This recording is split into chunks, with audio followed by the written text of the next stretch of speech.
Hi everyone, welcome to this presentation. We're going to be focusing on information for beginners to the Erasmus Plus programme. My name's Matilda and I work on the Erasmus Higher Education Help Desk. I've got some other team members with me today. There's Lara, who's the Erasmus Plus Customer Service and Events Manager. Good morning everyone. And there's Simona, the Erasmus Plus Customer Service and Events Officer. Good morning everyone. And we've also got Sean, who is the Erasmus Plus Customer Service and Events Consultant. Hi everyone. Okay, so just before we start, there's a little bit of housekeeping to go over. The presentation will run for about 45 minutes, followed by some questions and answers at the end. But please feel free to drop your questions anytime during this webinar. Okay, that leads me on to the next point, which is that you will see a chat icon over in the top right hand side of your screen, which is circled on this slide. Clicking on that will open the Q&A feature where you can post questions as we go along. Simona is going to be moderating these, which we will answer at stages throughout the webinar and then also take some more at the end of the presentation. If you don't mind, it'd be really helpful if you could include your name when submitting these questions.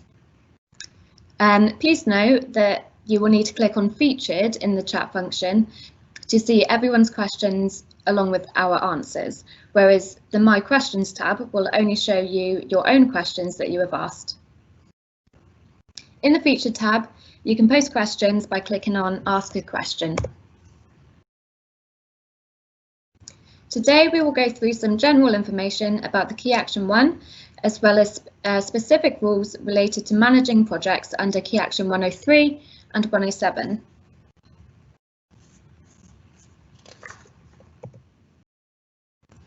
Okay, so let's spend a few minutes focusing on the bigger picture away from the higher education sector, as the Erasmus Plus programme is much larger than that. This may help you to understand the scope of the Erasmus Plus programme and probably be most relevant to those of you who have only been in your Erasmus Plus roles for a short time.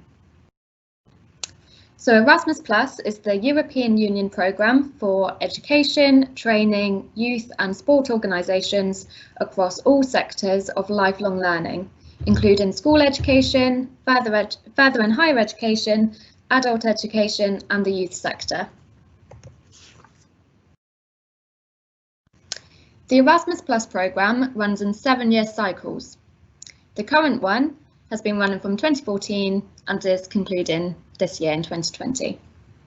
It is broken down into centralised and decentralised activities, and organisations are invited to apply for funding each year.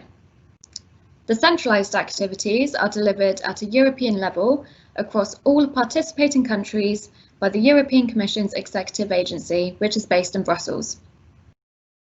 Centralised projects are larger and more strategic, designed to tackle specific issues throughout Europe. Decentralised activities, on the other hand, are delivered at a national level by a network of organisations known as national agencies. National agencies are themselves overseen by national authorities, which are government departments responsible for ensuring that the programme is delivered in their countries. So let's have a look at the position of the UK National Agency.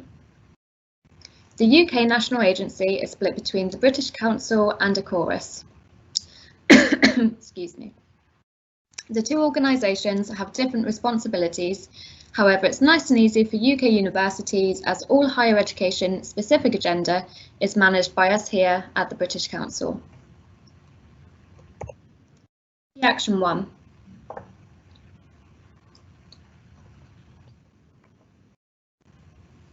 As you can see in this slide, the Key Action 1 for higher education breaks down into 2 actions that we very often refer to when liaising with your inquiries.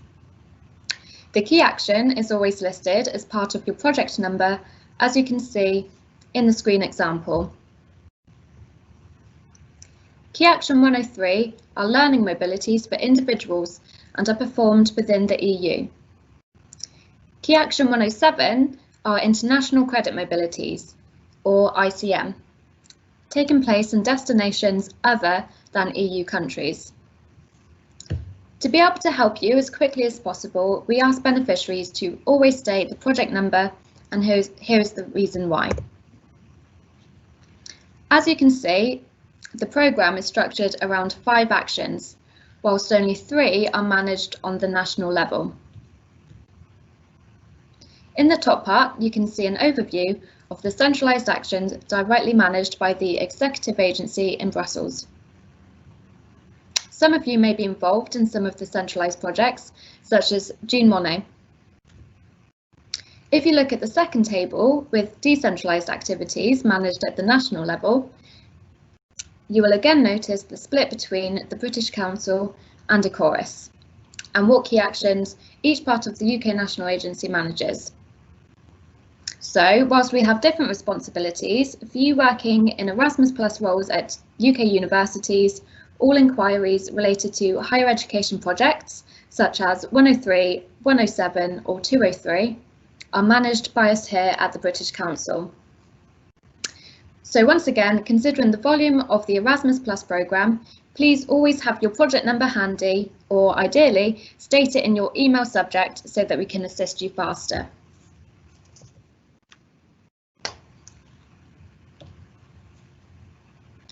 The Erasmus Plus programme is open to the following programme and partner countries, dependent on the key action. For Key Action 103, mobilities can be performed only within the programme countries, which are all countries of the European Union and a few other non-EU countries, as listed on this slide.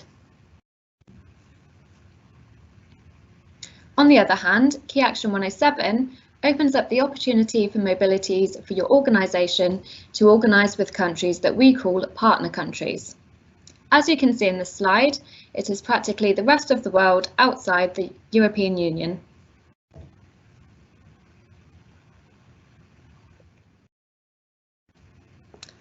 Finally, this is the Erasmus Plus project lifecycle. For an easier navigation through the topic, let's first divide the project lifecycle into 3 phases, application being the first phase. As you may be aware, all higher education projects application deadlines have passed. Calls usually open around winter. However, as some of you may be looking into the option to apply for a new key action, for example, your university has been applying for Key Action 103 in the past, but not Key Action 107, let's have a look at the steps that need to be completed in this phase.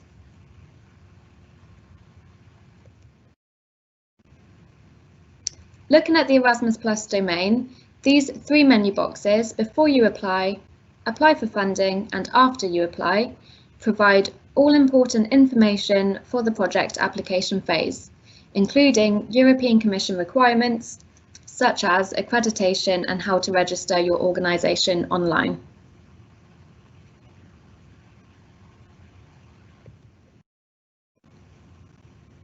This is the phase of the project that most of you will have just been through, so we'll just cover this quite briefly, as there will be no further opportunities to apply for Key Action 1 this year. All higher education institutions, or HEIs, that wish to apply for funding under Erasmus Plus are required to have an Erasmus Charter for Higher Education, also known as the ECHE. The Erasmus Charter for Higher Education provides the quality framework for Erasmus Plus funded activities carried out by a higher education institution, and is a prerequisite for all higher education institutions wishing to partake in Erasmus Plus. The ECHE is awarded for the full duration of the Erasmus Plus programme. Your current ECHE covers any Erasmus Plus projects funded under the 2020 call and previous call years, including where activities take place beyond 2020. To see if your institution has an ECHE, please visit the Commission's updated list of those awarded the ECHE. If you have been awarded the ECHE, you need to display it on your institution's website, along with the Erasmus policy statement. We have been informed by the European Commission that UK higher education institutions are not eligible to participate in the 2020 call for the Erasmus Charter for Higher Education. Please note that this is not in any way an indication of UK participation in the future programme, and this is still subject to the ongoing negotiations between the UK government and the EU.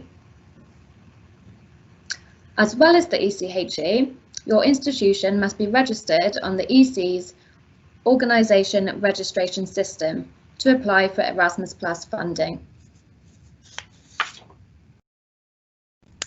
The 8-digit OID, which is the organisation ID, for example, it looks like E12345667, is obtained and managed through the Erasmus Plus and European Solidarity Corps platform and identifies organisations and projects managed by a national agency, i.e. decentralised projects.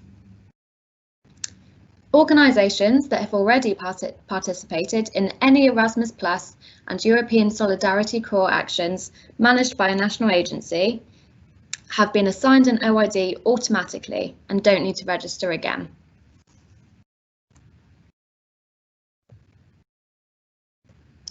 As you can see in the slide, we provide a comprehensive written guidance for every phase of a project lifecycle, and I can't stress enough the importance to refer to it in order to make your work easier during all of the phases.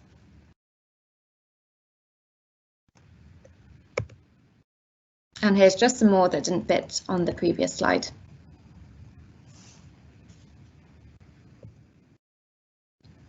As previously mentioned, the application deadlines for higher education projects have closed.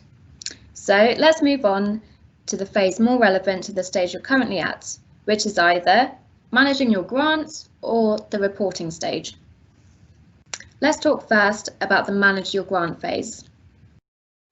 Key Action 1 projects, known as mobility projects, always start on the 1st of June.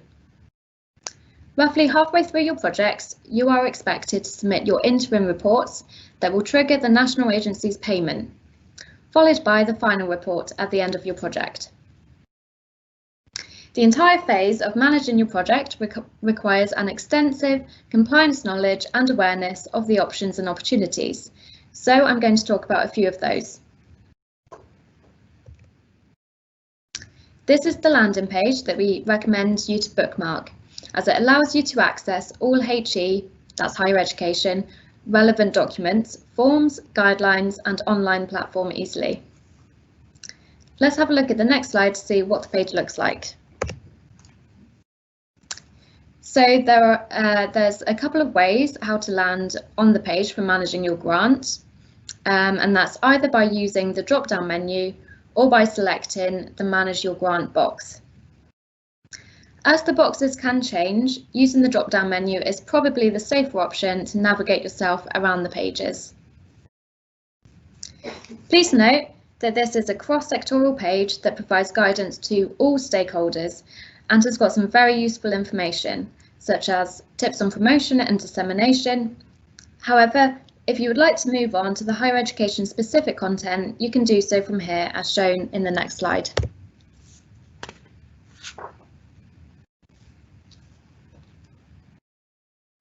Again, if you're using the drop-down menu, all you need to do is hover over the Manage Your Grant title and then select the first title on the right, Higher Education Projects.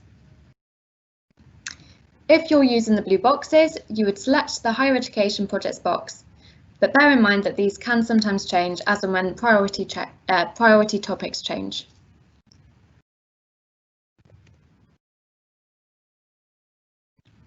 This part of the landing page contains all that you need for managing your current project, from templates to forms to handbooks, and I really should stress the importance of making yourself familiar with this page and the content of the documents, especially the operational handbooks.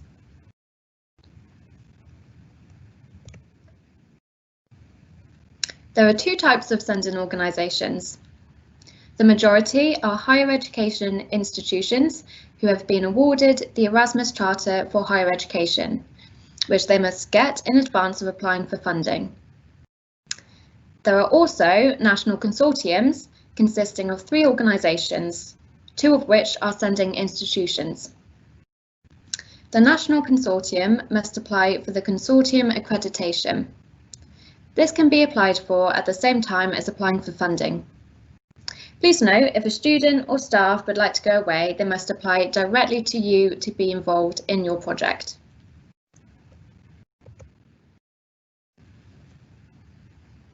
So what are the organisations that your students and staff can go to? For your project to work, you have to have at least one other receiving institution.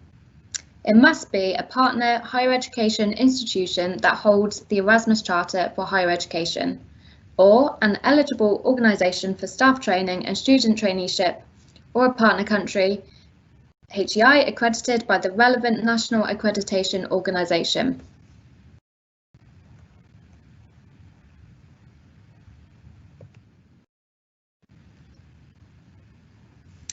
Here we have a breakdown of the differences between Key Actions 103 and 107.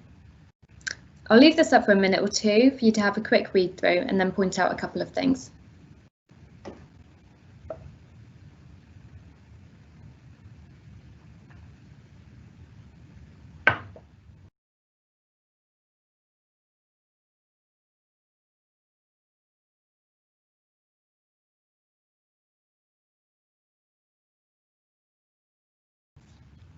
So, as you can see, study doesn't differ between the two key actions. The minimum durations, eligibility and key principles are the same. It's important to note that academic recognition is a key requirement for a study mobility. When it comes to traineeships, again, the eligibility and durations are the same across 103 and 107, but there are some key differences.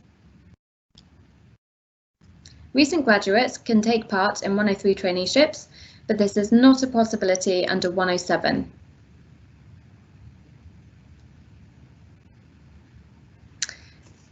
So it's just worth quickly pointing out that when it comes to graduate traineeships, due to the coronavirus, it's been quite hard recently for students to secure graduate placements.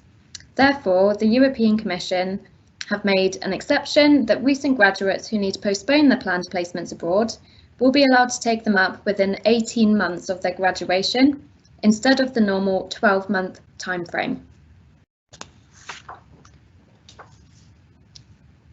Full-time work is a requirement for 107, which is due to visa restrictions, but for 103, part-time work can be allowed. We would strongly advise, however, that students take part in a full-time placement to gain the most from their experience abroad.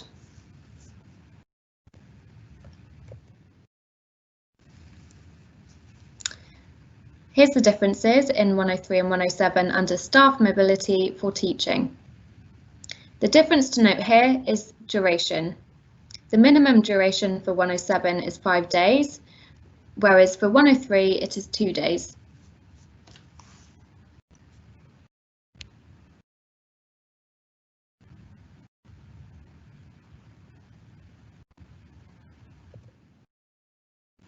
And finally, here's the differences in 103 and 107 in terms of staff mobility for training.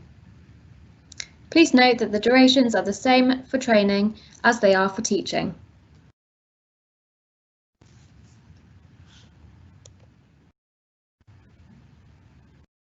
Please remember that the grant agreement between the higher education institution and the participant, as well as the learning or mobility agreement, are mandatory documents.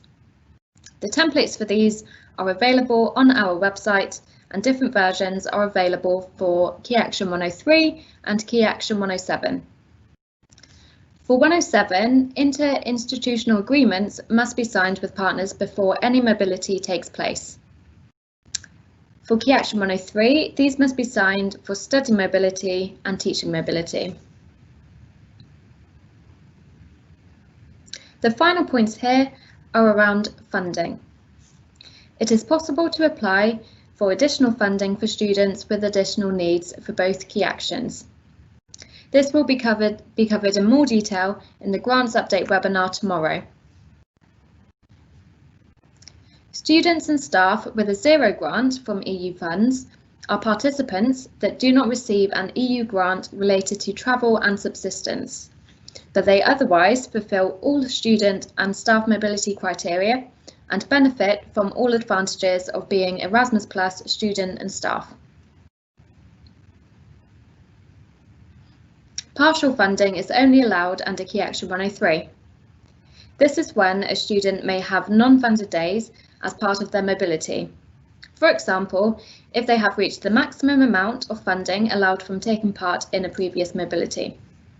The funded part of their mobility must meet the minimum duration before you can apply for non-funded days.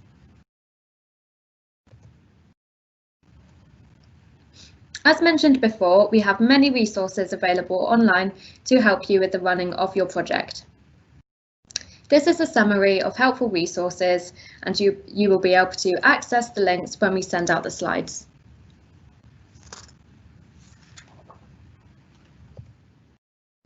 Okay, we're going to take a quick break in the presentation now, and Simona's going to read out some of the questions you've been posting, and then I will hand over to Lara. Simona, before you go through questions, sorry, Matilda, just going to mute in a second. Just to say that somebody said that the writing was a bit blurry on the presentation at times. So yeah, sorry about that. That must be something with sharing the screen. So we'll make sure we share the slides after the webinar, and we'll also be sharing a recording. So if there was anything you couldn't quite catch, please don't worry, and we'll make sure we share the slides, and they'll have all the links embedded in there. Okay, hello everyone. Again, we have only a few questions so far. Andy, thank you for asking your first question. So you were asking about the traineeship, whether the traineeship provider should confirm, I don't know who is confirming what. I would always recommend to use the basic suite of documents that the Erasmus Plus program offers. We have got them published on the website, as Matilda is going through the resources. So, for example, for Mobility for Studies, you would use the learning agreement. For traineeship, you would use a traineeship agreement template, and both of these templates offer you to record all information that is required, but also what you were asking about, for example, start and end date of the mobility. You can use other documents if you want to. You can have, institutionally, you can have other documents created. It can be a certificate of departure, certificate of arrival, and others. So as long as you can confirm start and end dates of a mobility, then it sort of meets the compliant requirements. What form it is, it really doesn't matter, as long as it is confirmed by the correct institution. So, as you know, this is an agreement between three parties, which is the mobility participant and the host and the home organization. So the host and home should actually confirm the dates. The next question, I think it has been already answered by Lara, whether we will be sharing the presentations. Indeed, we will at the end of a few days after this event. Simona, do you mind if I come in on the recognition one from Andy there? Just to say as well, Andy, if you look at the learning agreement for traineeships, table B in that will give you a breakdown of how you can recognise the student's time abroad, which I think that may have been what you were referring to there as well. So there's a number of ways you can do that. The most important thing is that you as the sending institution agree with the student how that will be done. So, some institutions that is a mandatory part of their degree, for example, or perhaps you will be doing it through a separate, like a Europass mobility document or a diploma supplement. I think in the UK we have the HERE, for example. So I would refer you to the traineeship agreement, but if you're uncertain on that at all, please do feel free to follow up in an email afterwards. Thanks, Simona. So we have got another couple of questions coming through. The first one is what happens if a student mobility goes beyond 31st of May for 24 months project. So I'm not sure if you're referring to a project such as 2019 that would allow you then to split the mobility between two budgets. So you could technically support such mobility from a 2019 project and 2020 project as well. When you're splitting mobilities between two budgets, you need to make sure that each of the parts meet the minimum duration, which for traineeship is 2 months, for study is 3 months. So you need to just be careful about that. You will also need to treat every part as independent mobility. That means that you would need to create 2 individual records in a Mobility Tool Plus, and you will also need to run 2 sets of documents. So you will simply treat it as 2 individual mobilities and run everything twice. It also will mean that student would receive 2 surveys at the end, but you know, if this is the price you pay for allowing students to stay longer, I think it's definitely worth going down this route. Yes, presentation will be provided, slides will be provided, and next one is responded by Lara. Thank you, Lara. Do you want me to read my response? I think it might be helpful, actually. So thank you to whoever flagged this. When we were talking about the 2020 call and UKHCIs being ineligible, what we were actually talking about there was the Erasmus Charter call that took place.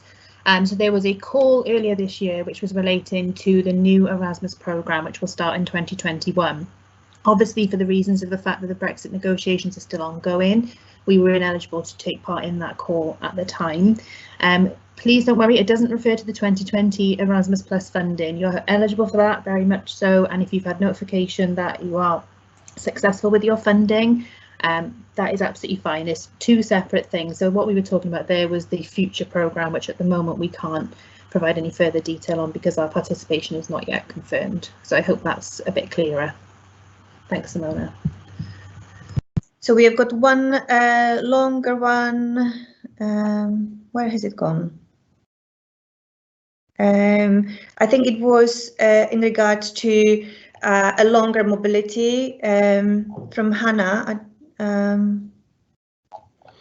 There was a question: if you don't have an interest for more students, you schedule the mobility for, let's say, 4 months per student, but you don't have the volume of students applying, and whether those students who applied could go for longer. Yes, by all means. What you want to do is to utilize all the budget that you have received from the national agency. How you do it, whether you have applied, for example, that you will send 100 students for a certain time, but only 50 students have applied and you can send them for longer instead. Yeah, that's absolutely fine. All you need to make sure that every mobility meets the criteria for the minimum duration and that the maximum duration is not exceeded. So you can send students up to 12 months worth of funding. Okay.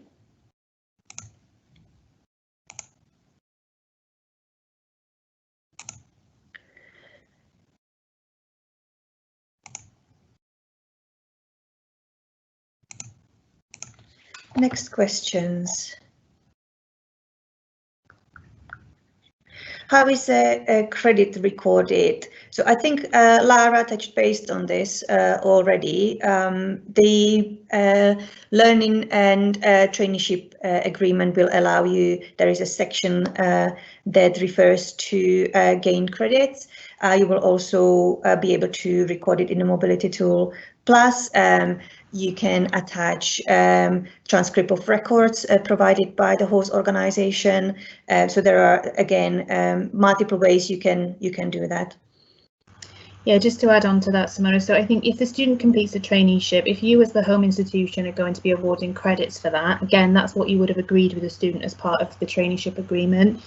You would have to, as the home institution, decide, you know, how will the student gain those credits? Like, what they, first of all, they should complete all of the outcomes in the traineeship agreement, so complete all of the desired outcomes of the traineeship, and then you would go through the awarding process as the home university. If you need any more advice on this, Andy, it can get quite complex, I know, and I know it varies wildly from one university to the next. So if you wanted to get in touch with the help desk about that, we can send you a few resources that may be helpful for you to work through when you've got a case like that. But I say the most important thing is that your university agrees with the student before they go, what they're going to do and how that's going to be recognised when they get back. There's another question that leads to the one that we have already responded regarding splitting mobility. So there's a follow-up question. So if the end is June, would we not get funding for the extra days? Well, it depends how you split the mobility. If you pay the first part of mobility until the end of the project, which is end of month, and you are left only with an extra month for the student to stay abroad, then you wouldn't be able to fund it, because it would not be eligible due to the mobility being too short. So the mobility is eligible only when it meets the minimum duration. That means that the first part of the mobility would need to end, let's say, in April or in March, and then you would have April, May and June as another 3 months worth of funding. You don't need to wait for the end date of the project to split the mobility there. You can split it anytime, so so it sort of fits the requirements for the minimum duration. I hope I answered this question. Okay, we'll publish a few more.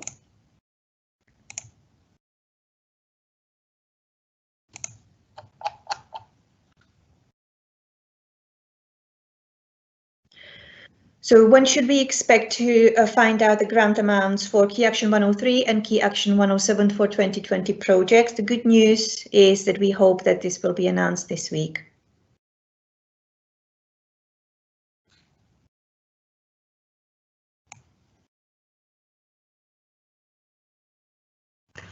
Yeah, just to add on to that, Simona, so usually your grant amounts will be, it's part of your grant agreement. So obviously we're all working from home. All the national agency staff, well, most of us are based in Cardiff. Most of you probably know we're still under quite strict lockdown rules here. So we are all home working. We know many of you are home working. So it's taken us a bit longer this year to work through the logistics of the process. For those of you who've never had the grant agreement before, usually the process is that you print it off, you take it to your legal rep and sign it, and then send it back to us, which obviously is very difficult at the moment because you're not physically in your office and neither are we. So it's taken the team a little while to work out the new process. So thank you for your patience on that, and you should have news within the next week. Okay, and one more time on splitting the mobilities. Thank you, University of Bath, sending these questions.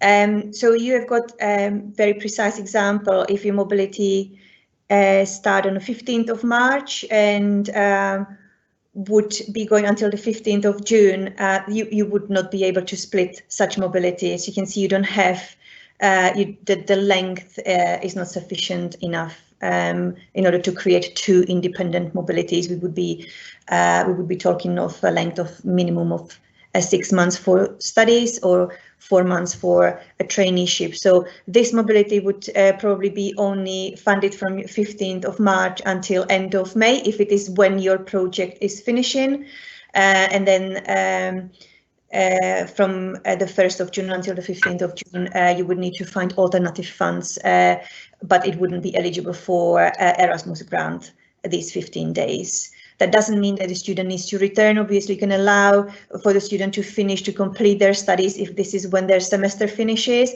but you would just need to look into alternative financial sources around your university, because 15 days is not eligible for funding. So in the Mobility Tool Plus, you would simply need to end the mobility by the 31st of May if this is when your project finishes. Alternatively, if you have another project, look whether the project would allow you to run the entire mobility. Simona, shall we move on with a few more slides, and then you can? Yeah. I know you're answering questions as we go through, and we'll stop again at the end and perhaps read out a few more as well. We'll have space at the end for some more. Is that okay? Mm-hmm. Thank you. Matilda, are you okay to move the slides on, please? Yeah, here we go. Thank you. Okay, so we're going to move on now to talk about a few common queries that we often get at the help desk. So first one you'll see on the slide there is changes of legal representative. Now, these are formally changed by the European Commission, so you need to complete the form available on our website on that Manage Your Grant page Matilda showed you earlier, and you would need to email this directly to the Commission with the necessary supporting documents. You should also send this form to us at the help desk so that we can update our records.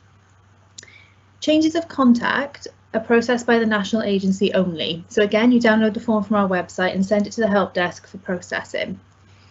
The important thing to note with contacts is we have one preferred contact, and then we can add up to an additional 2 contacts. That's on our systems within the national agency.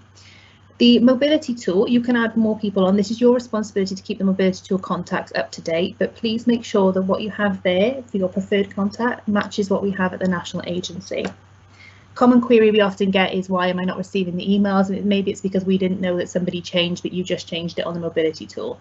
So just make sure that you complete the form for us if you have any changes. A very popular query that we have around this time of year is relating to grant agreements and the legal representative not being available. Now, if the legal rep is on leave or they're sick, for example, somebody else can sign the grant agreement in their absence, providing you have a letter from your HR department that confirms that this alternative representative is legally allowed to sign a contract on behalf of the university. The letter from HR should be submitted along with the grant agreement, and this is the same for your final reports too, if any of you are doing those at the moment. The declaration of honour, if it's signed by anyone who's not the legal representative, again you need to upload a letter from your HR department to confirm the person who has signed it is legally allowed to do so. The next slide please, Matilda. Great, thank you. Okay, now another very common query here, short duration. So when we talk about short duration, we mean mobilities that have had to be ended prematurely because of force majeure, so unforeseen circumstances, for example, illness of the participant. Again, this form is available on our Manage Your Grant site on the website, and you should download this and complete it with the student and provide supporting evidence for the request. The national agency will then make a decision as to whether the student can retain the funding for the period that they were abroad. Please note that this doesn't include COVID-19. You don't need to submit short duration requests for mobilities that were affected by COVID. These are subject to separate advice. And obviously we're well aware of why those mobilities were curtailed, so you don't need to fill out the forms for those. The next point on the slide is interruption days. These are non-funded days. So there are some instances when interruption days may be necessary. This is quite a common one with staff mobility, for example, where perhaps staff take a personal day between days of mobility. For students, it can be something like the student needs to travel home during term time, or they take part in another activity that's not relating to their mobility. You don't need to use interruption days for university holidays that are within the academic calendar, so Christmas and Easter basically. Those can be included in the mobility as they're part of the academic year. Can you go to the next slide, please? Thank you. Yep. Okay, so the information you can see here will be in Annex 3 of your grant agreement. So when you get your grant agreement, you'll have an annex that is financial and contractual rules, and this is contained in there. So we know that mobility dates will often change, so plans will change, that's a given. If the difference between the confirmed period and the one indicating the grant agreement, so that's the grant agreement with the student or the staff, well, the student, if it's more than 5 days, the beneficiary must update this immobility tool and the grant will be recalculated. If the difference is 5 days or less, the beneficiary maintains immobility tool the period that was indicated in the grant agreement, so the grant is not recalculated. If you're not sure of that, as I said, these slides will be circulated afterwards, and this will all be in your grant agreement annex, and my colleague James will be covering this in a bit more detail tomorrow during the grants update webinar. Next slide, please. Okay. Okay, so moving on to all things reports now. So all participants receive an EU survey at the end of mobility, which asks them to evaluate their experience. The data from these reports feeds into your final beneficiary report, where you will be asked to comment on and explain the feedback given by participants. Participant reports are mandatory. They act as the trigger for the final part of the payment for students, so they're very important. Just want to note on that one though, that if you do have cases of force majeure in the past few months, with obviously relating to COVID-19, the standard obligation of submitting the survey doesn't apply to these. But in all other, business as usual, these are mandatory reports for all participants. If the student notes on their participant report that the recognition process is still ongoing, the mobility tool sends a follow-up report to them called the recognition report. This is asking whether the recognition process is now complete and what type of recognition they've received. As I've already mentioned, it's mandatory to follow up on the participant reports. There's actually an option in the tool that allows you to resend the request if a participant is perhaps not taking notice of the first one. And you'll be asked in the final report to justify if you don't have 100% completion of participant reports. The recognition report is a little bit different. It's not mandatory to have 100% of these returned to you, but we would expect to see evidence that you've tried to obtain this information. So just as you do with a participant report, in the mobility tool, you can resend the recognition report to students. And we as the NA would expect to see evidence that you've tried to do that to get the student to complete it to the best of your ability. The interim report, now many of you may have just completed this for Key Action 103, depending on when you started your roles. Interim reports feature in both Key Actions, and the dates will differ between KA 103 and KA 107. So please make sure you check your grant agreements to see where the interim report will be specified, particularly for your new projects. The interim report is an opportunity for the national agency to see how your project's getting on around halfway through the project lifetime. It's also an opportunity for us to reallocate funds into Key Action 103 if necessary. You will need to complete the Mobility Tool Plus with all mobility to date and also your projected mobility to show what your spend will be. The process on the slide there, just to note, is for 103. For 107, you actually have to complete the interim report on the mobility tool itself. And finally, as it says in the name, the final report. So this is a narrative report, and it must be submitted within 60 days of the end date of the project, and it's generated in Mobility Tool Plus. It's a narrative report for both Key Actions, and you have to answer a series of questions about your project implementation, any achievements, and also the feedback from reports, as I mentioned earlier. As you can see on the slide, the data in the tool can be amended up until report submission. The data must be completely accurate by the time that you submit the report. When you submit, you also have to have a declaration of honour, which you download from the tool, and it must be signed by the legal representative. The report is assessed in two different ways. The report data itself is analysed by the HE grants team, who will also then be responsible for recovering any underspend once the final budget has been confirmed. The narrative part of the report is sent to an external assessor who will provide a score and feedback on the implementation of your project, and this will be made available to you. Next slide, thank you. You're ahead of me now. Okay, so whilst your projects end and the final reports are complete, this isn't the end of the project life cycle. You actually move into what we call the compliance phase then. So you can still be audited on your project up to 5 years from the end date. So you must ensure that you keep all records relating to your project for this length of time.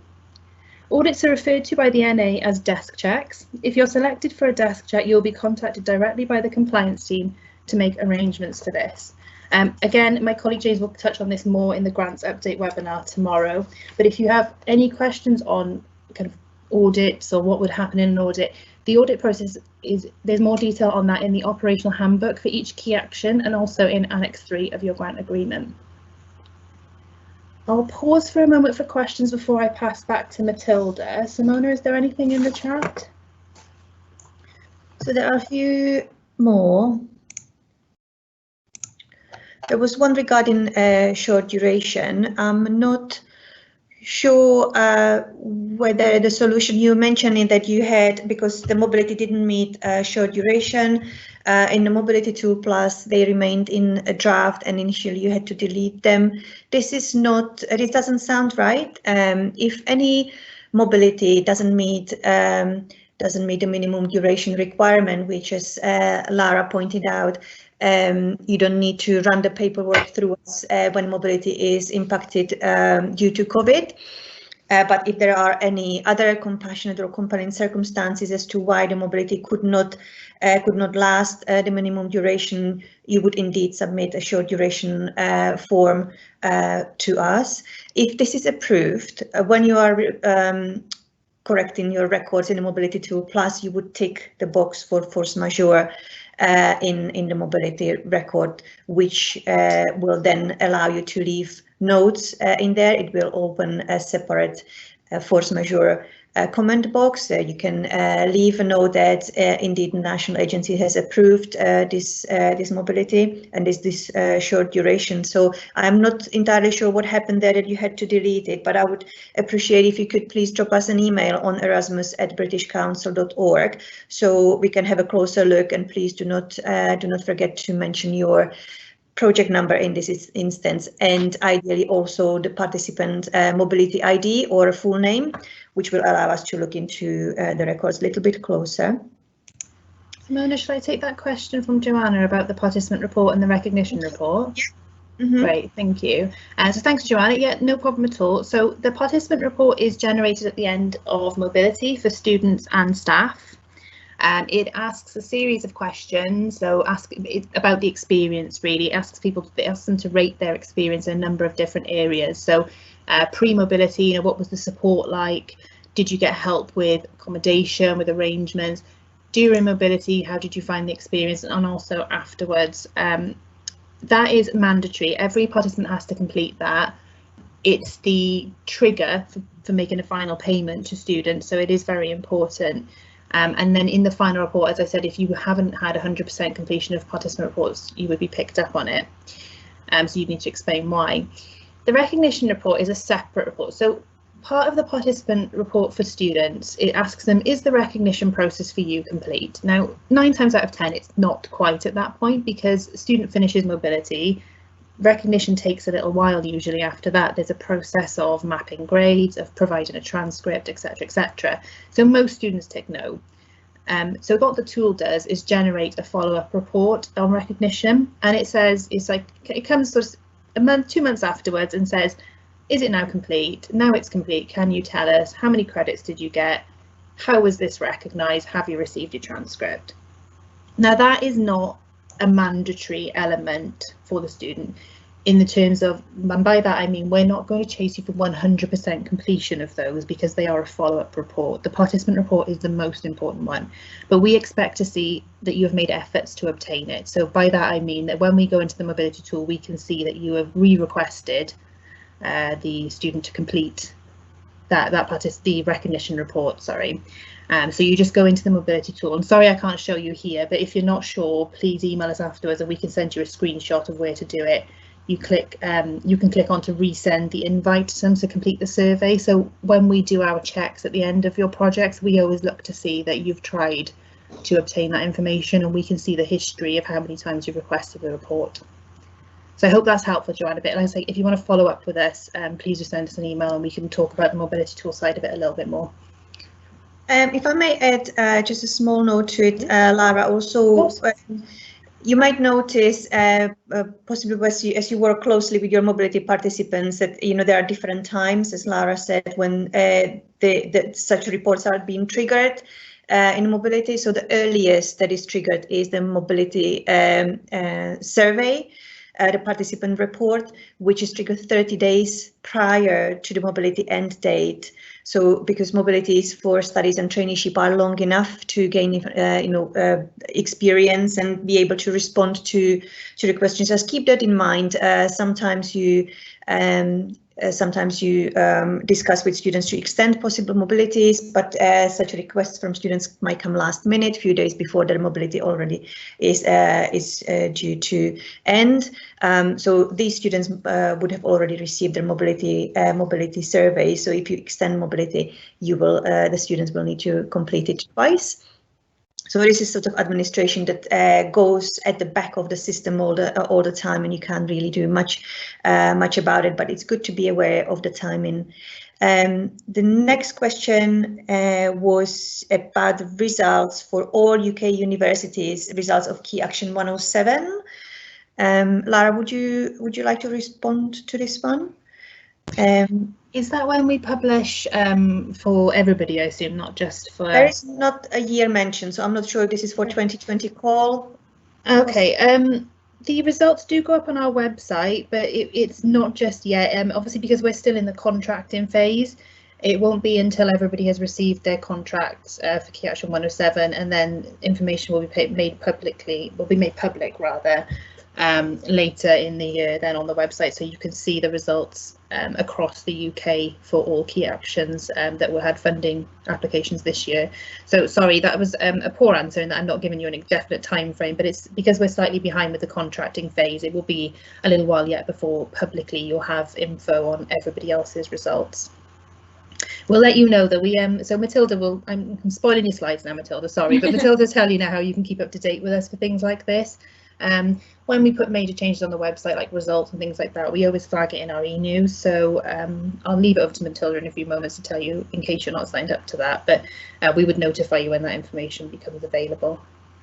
Is there any other questions you want to cover, Simone, before we go back to? There is a question: what would happen if a university ends up sending out more student staff than initially stated in the application for Erasmus funding? Yep, this is quite a common question. Thank you very much.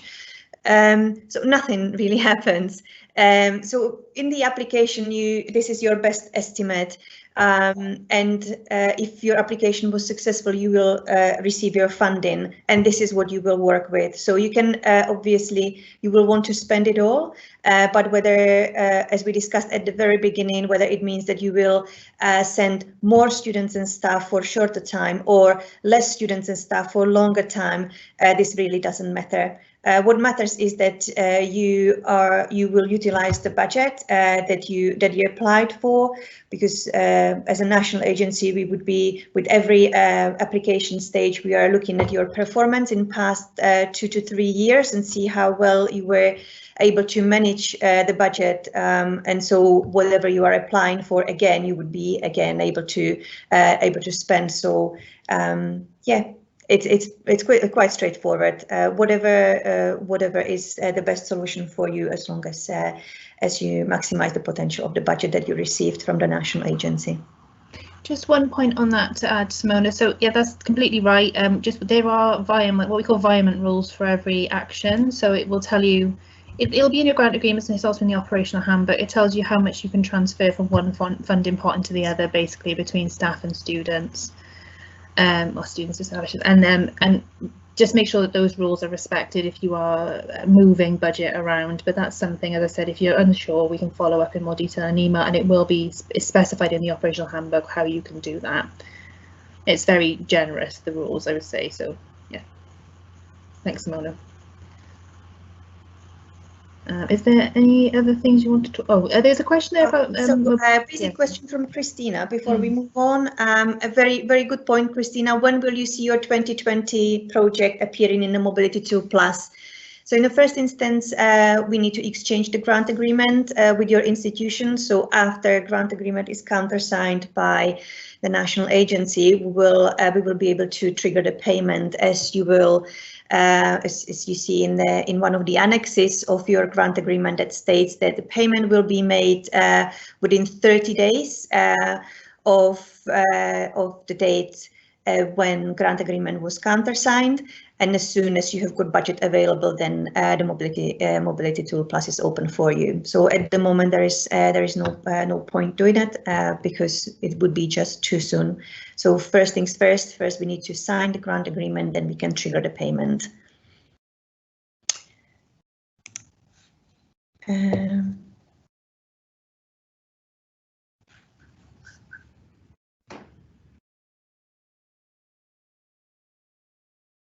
Should we move back to the slides for a little bit, and then we can end up with the final questions? Yep. Great, thank you. Go ahead, Matilda, thanks. Okay, thank you. Okay, so that takes us to the end of the project life cycle. And as Laura mentioned, there's just a few more things to go over and some tips, especially if you're new to the programme. So we've got our mailing lists here. There's 2 that we use to distribute information. The first list that we use is the Erasmus information list, that, as you can see on the screen, is a closed one and used for communication between the national agency and the Erasmus coordinators. The second mailing list is Erasmus Tempus Talk and is open for subscriptions to any Erasmus Plus staff and is a good communication channel to share ideas and seek opinions. If you haven't already signed up to these, you can do so by emailing us. If you are anyhow involved in an Erasmus Plus HE related project, please make sure that the list of contacts is up to date, as should you require any project related information and you aren't listed, we won't be able to share any information with you. And last but not least, if you want to stay in the loop with the latest Erasmus Plus news, you can sign up to our newsletter. We send out our e-newsletter once a month, and by signing up you can stay up to date with the latest events and webinars, funding deadline reminders, news items, printed and digital resources, as well as case studies and much more.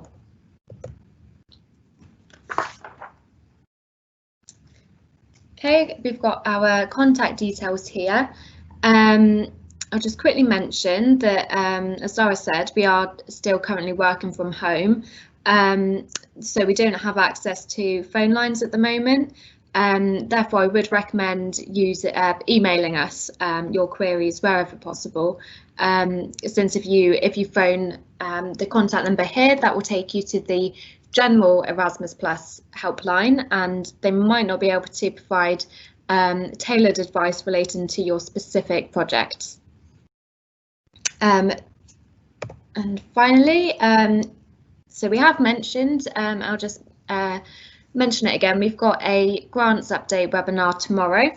The focus will be on understanding your 2020 grant agreement, its annexes and the associated project management lifecycle for an Erasmus Plus project. Other areas that will also be covered are budget transfers, participant documentation, and interim and final reporting requirements. This session will help both new and existing staff become familiar and comfortable with the contractual requirements of implementing a successful Erasmus Plus project. And that's it. That was quite short to come back in with, but we'll go back to some questions now.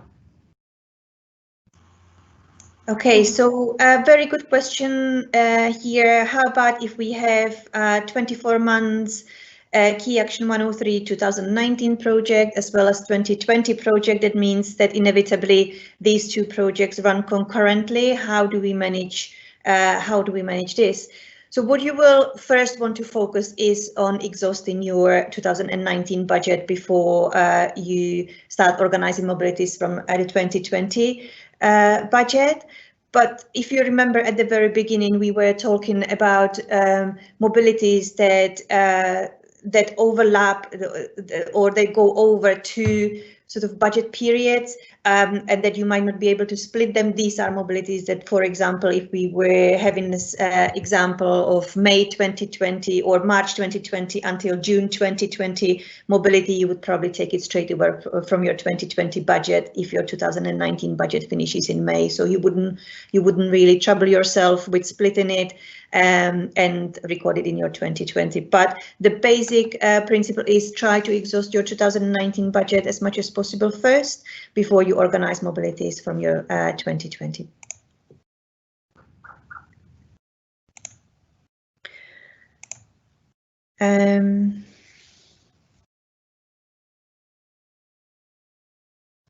So guidance on how to use Mobility Tool Plus for coordinators. The best guidance is actually displayed in the Mobility Tool Plus itself. So as soon as you go on the Mobility Tool Plus website, on the right-hand side of the page, you've got guides for beneficiaries. It is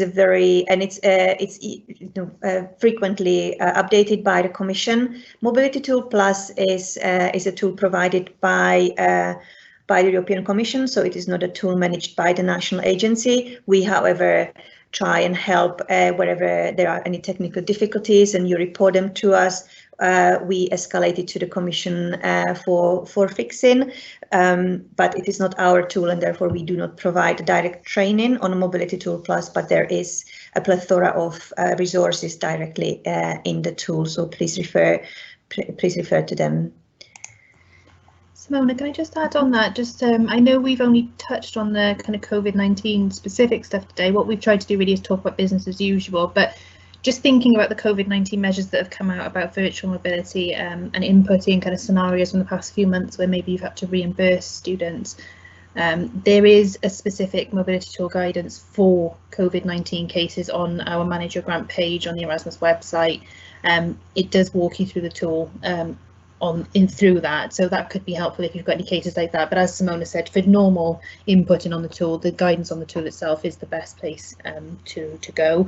And just also on that theme of COVID-19 and the changes we have coming up for the new academic year and virtual mobility, we're expecting an update to the tool in September, we've been told by the Commission. So we will be issuing some new guidance around that, telling you how to input blended mobility, how to input virtual mobility. So again, as Matilda's pointed out on the slides there, the most important thing is to keep up to date with us, and we'll let you know as soon as we have any more guidance. Thanks, Simona. Follow-up question from Christina as well. To follow up on this question, can a year-long mobility be split, and can we have semester 1 falling under 2019-20 budget and semester 2 under 2021?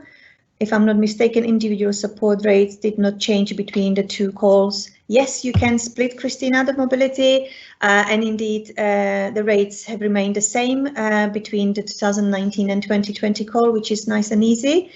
Yeah, absolutely, you can split the mobility. I don't see in your question any reason as to why it wouldn't be possible. Obviously, it will need to depend on your exact dates of the mobility. So again, make sure that when you split it, each part meets the minimum duration. We have had our current project extended due to COVID-19, and we are still utilizing that budget currently, as we have been advised to exhaust this first. That's correct. If we are due to provide an interim report and cannot update it for 4 weeks after this, could pose problematic. Would you please advise if there is a deadline on the interim report? I believe that the interim report assessments have finished. It is just a polite request, really, from the national agency not to create or not to make any changes in your records, but you can go ahead. Now, I believe that the notifications of interim reports have gone out. Or are still going, but it is a question of hours, really, when everything is concluded. So if you need to make changes to your Mobility Tool Plus, I believe that you can now. Lara, could you confirm that this is correct? Yeah, of course. I think it depends on project, actually, Simone. I think there's some people, you would have had an email saying everything is fine. I think some people have had an email to say they want that the grants team needs some more information. So really, it depends on the communication you would have had on Monday, that was yesterday, losing track of the days. So whatever communication you had from the grants team yesterday will dictate whether or not you're able to update the Key Action 103 tool for 2019. So if you didn't get an email from the grants team, let us know so we can make sure you have that, because some of you will be absolutely fine to start making changes, but I think there are a few cases where they want more information or they're clarifying sort of certain spends with you before they proceed. So it'll depend on what instruction you've had from them. Okay, we don't have any new questions. There is, however, a repeated question that we had at the very beginning. You seem to have, still you seem to feel puzzled about the split in mobilities, and you are using the same example, mobility between 15 March and 15th of June, with the project finishing of 31st of May. You wouldn't be able to split such mobility because and you wouldn't be able even to record this mobility, because if it is a mobility for study, it wouldn't meet the minimum duration. Please don't forget the minimum duration for study is 3 months, for traineeship is 2 months. So for traineeship, let's say this would be fine, but for studies it wouldn't, because if your project is finishing by the 31st of May, all records will in that under that budget will end no later than 31st of May. You cannot record anything beyond the day. It will not even allow you. The Mobility Tool Plus will trigger it as an error. So unfortunately, you have got only either option to change the dates of the mobility or use different budget. But yeah, this is just a mobility too short for splitting. And there are no new questions at the moment. Okay. Just wanted to say to everyone, obviously it's a real whistle-stop tour, this, of the Erasmus Plus project lifecycle, so it's not exhaustive. If you've got any questions we've not answered today, or you go away and think about something, please just email the help desk. That's exactly what we're there for. There are no stupid questions. We'll welcome any question that you have, so please, if you want to run anything past us you're not sure of, please do.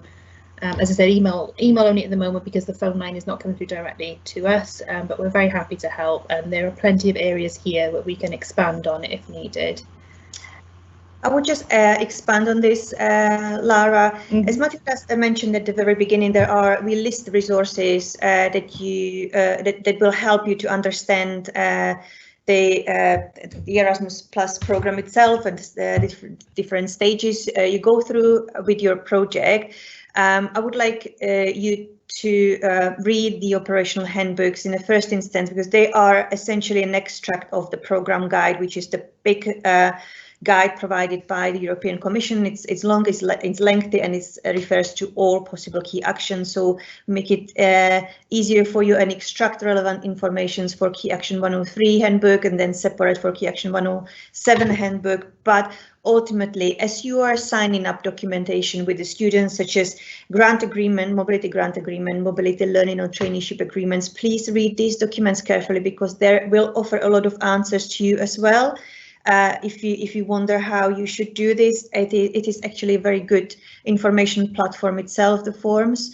So and obviously the grant agreement that is coming your way. If you haven't seen it yet, this is probably the most relevant source of information for you throughout the entire project. Yeah, absolutely. And I'd really encourage you to come along to tomorrow's webinar, because it will be talking about the 2020 call year. And I appreciate you don't have your grant agreements in front of you, but it'll really prepare you for that information that is coming and let you know what's going to be expected of you, and hopefully will lead on well from today.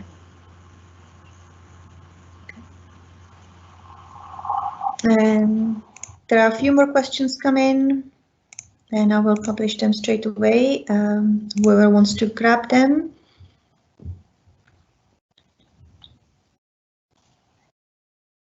So what would happen if a university ends up sending out more students than initially stated the application for Erasmus funding? Yes, we have answered this. This is okay. You have got certain budget that you operate with. The budget is not going to be increased if you end up saying more, sending more students or more staff. You're still working with the same budget.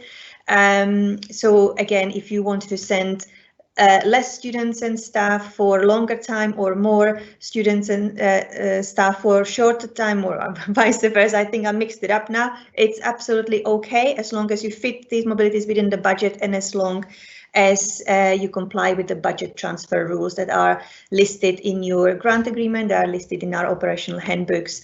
So these are the only rules you need to make sure you comply with. In that final question there, Simona, from Christina, Sean will come in on that one, I think. Yeah. Oh, hi, sorry, yeah, my microphone was just broken then. So in terms of participation for the 2020 call, yeah, essentially all HIs can participate for the whole 2020 call, and then obviously for the full duration of that project. So if your project ended in 2022, for example, your project would just run for the whole duration as normal. So any opportunities as part of the 2020 call, all UK HEIs can apply as normal. Sean, do you mind adding a word on, it says about UK participation for the next Erasmus programme as well? I think Christina said, do you envisage getting any news? Thank you. So I can't actually see the question, sorry. I think I've got no problem. It says, do you envisage getting any news about UK participation in the next Erasmus programme by the end of this year? Thank you for the session. Yes, we are. We do hope to get news on that. Again, we can't confirm dates, but we are hoping to get that news, very soon, the next few months. By the end of the year, definitely, we should think. And of course, as soon as we get any updates, we'll update you as soon as we can. Thank you. Okay, so we've got a couple of more questions. Can I ask regarding insurance? Do we need to arrange this for our students, or is this up to them to arrange this? So it would be good if you actually refer directly to the program guide, and there is an article about safety of participants, and that will mention that it is indeed the responsibility of either the home or the host organization to ensure that mobility participants are safe throughout the mobility. So this should be arranged ideally by the home or the host organization. However, there can be institutional arrangements between the institution and the mobility participants. Lara, would you share your practice on this? I know that you're experienced in working directly with mobility participants. Yeah, of course. So I think the important thing, Hannah, is that you specify in the grant agreement with the student whose responsibility it is. So I think the best practice is always to make sure that's part of your pre-departure. Some universities in the UK have an institutional insurance that covers students. So the first step for you would be to make sure that you're aware of what coverage your university has. For example, when I used to be a coordinator, my university only covered staff. So we had to ask students to make sure that they took out comprehensive insurance and that they had the EHIT card at the time. But I know we won't go into it too much, but that won't be as relevant after the end of the year. So I think the key thing is to understand what institutional insurance you've got, and then if it doesn't cover students, the student needs to take that out themselves. And if they go on a traineeship, it's to check with the host organisation as well, because there can be some hosts and organisations will provide the insurance. There's not really a one-size-fits-all on that. I think the key thing is to make sure you know before the student goes whose obligation it is and to make sure that it's in place. And as I said, it's one of the clauses in the grant agreement to agree that before departure. Thank you. Next question, the OLS hasn't been mentioned in the presentation. Where can I find guidance on this, please? So again, a comprehensive guidance is provided directly on the OLS pages. If we haven't provided you with a link to the OLS website, which I believe it is part of our slides, but if not, we can provide it later. Within your application, the coordinator, the main contact will be by default set as OLS contact. That will be then this contact will be obviously able to access the pages. You can add other team members within the OLS website, and there if you need a bigger team distributing OLS licenses to the mobility participants, and the guidance is also part of the OLS pages. So I will try and actually paste link directly in this. And we have got another question from Christina. Immigration guidance related to Erasmus participation for EU participants enrolled in UK HEIs with regards to settlement scheme or for EU participants coming to the UK. So the UK National Agency doesn't hold the expertise on immigration rules, so we would always need to refer you to the Home Office, to the Immigration Department of the UK government for more information.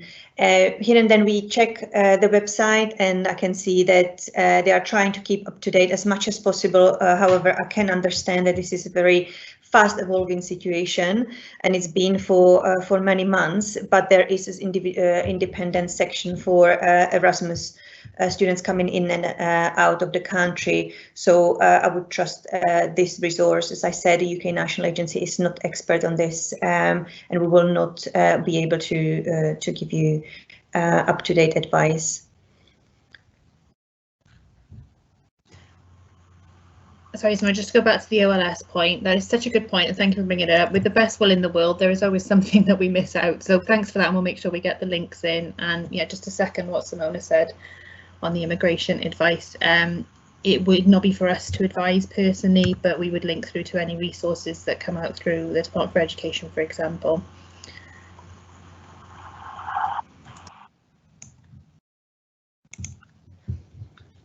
So I've managed to publish the link there. It should take you to the beneficiaries side, hopefully. And again, straight on the landing page, you should find quite a lot of resources, handful of resources provided by OLS. Again, this is not a page that would be directly managed by UK National Agency. So even if you have any technical difficulties, the OLS website does offer you the function to report a problem directly to the OLS team based in Brussels. And alternatively, obviously, you can run any issues you may have through us, and we will escalate it on your behalf to the OLS team. Okay, I don't see any more new questions.